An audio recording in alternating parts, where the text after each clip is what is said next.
සුබ දවසක්. අද මං පෙන්නන්නේ මම ටී කෝන එකක් හැදුවා. ඒක තමයි ඔයගලත් එක්ක බෙදාගන්නේ.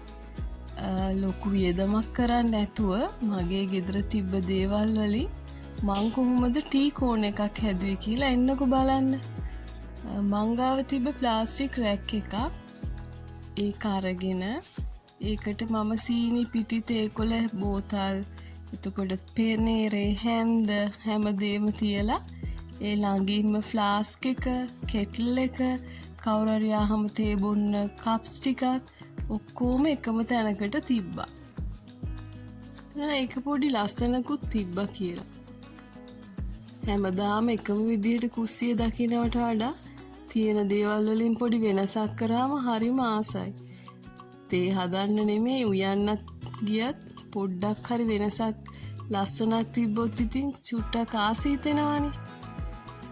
ඕගොල්ලොත් කරලා බලන්නකෝ. වියදම් කරන්න ඕනේ තියෙන දේ පොඩ්ඩක් එහෙට මෙහෙට කරාම හිතනවට වඩා ලොකු ලස්සනක් කුස්සියට එනවා. ලස්සනද? ලස්සන නම් ඕගොල්ලොත් කරන්න මට කමෙන්ට් එකකුත් දාන්න. ගිහින් එන්නම්. සුබ දවසක්. God bless you.